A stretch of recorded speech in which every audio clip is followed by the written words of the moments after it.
السلام علیکم ورحمۃ اللہ وبرکاتہ۔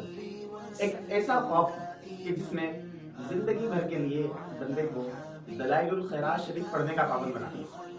وہ خواب کیا تھا؟ آج کی اپنی اس ویڈیو میں انشاءاللہ ہم اسے توجہ کے ساتھ سنیں گے۔ پہلے میں یہ بتاتا چلوں کہ دلائل الخیرات شریف کیا ہے۔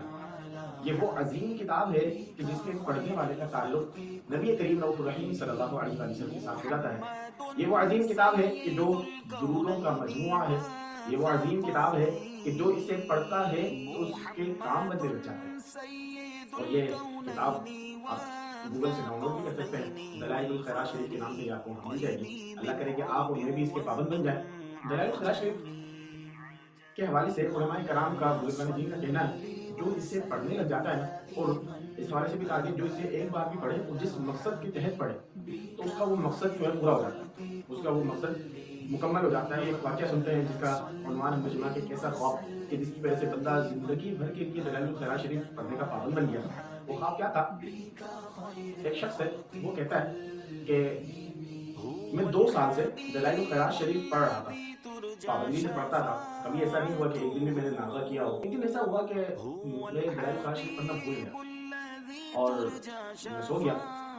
جب میں سویا تو خواب میں کیا دیکھتا ہوں کہ وہ رونق محفل لگی ہوئی ہے اور اس محفل کے اندر جو ہے وہ برکتیں، رحمتیں برس رہی ہیں۔ میں اس محفل کی طرف جاتا ہوں، مجھے بتایا جاتا ہے کہ اس محفل میں نبی کریم رؤوف الرحیم صلی اللہ علیہ وآلہ وسلم کی جلوہ فرما ہے۔ دل کی کیفیت اور بدل جاتی ہے کہ ایک ایسی محفل کہ جہاں پر نبی پاک صلی اللہ علیہ وآلہ وسلم موجود ہو، وہاں پر جانے کا موقع مل رہا ہے۔ تو جب میں وہاں محفل میں پہنچتا ہوں تو پتہ چلتا ہے کہ محفل ختم ہو گئی۔ اللہ اکبر! اور اتنے میں وہاں موجود ایک میرا دوست ہوتا ہے، وہ کہتا ہے کہ آپ کو آنے میں دیری ہو گئی ہے، محفل تو ختم ہو چکی ہے۔ کہتے ہیں یہ سنتا ہوں تو میری آنکھوں سے آنسو جانے لگ جاتے ہیں اور آنکھ کھلتی ہے۔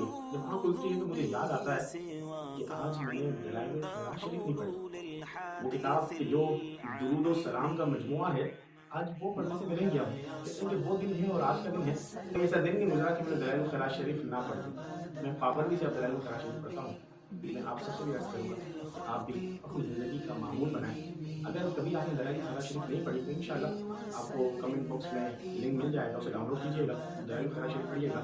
اور ساتھ ہی اگر آپ پڑھتے تھے، کبھی کبھار پڑھتے تھے، رہ جاتا تھا، مکمل اس کو نہیں کر پاتے تھے، تو آج جو ہے وہ یہ نیت کریں کہ انشاءاللہ ہم پابندی کے ساتھ ریگولر دلائل الخیرات شریف پڑھیں۔ یہ وہ کتاب ہے کہ جس کے پڑھنے والے کا تعلق نبی پاک صلی اللہ علیہ وسلم سے ہو جائے۔ اب یہ سوچیں کہ جس کا تعلق نبی پاک صلی اللہ علیہ وسلم سے ہو جائے، گویا کہ اس کے پڑھنے والے کے جو ہے وہ پڑھنے والا حضور کریم صلی اللہ علیہ وسلم کی محفل میں شریک ہو رہا ہے تو اس پر کتنی رحمتیں اور برکتیں برستی ہوگی۔ اللہ آپ کو اور مجھے اس کتاب کو پڑھنے کا پابند بنائے اور اللہ پاک ہمیں اس پر عمل کرنے والا بنائے۔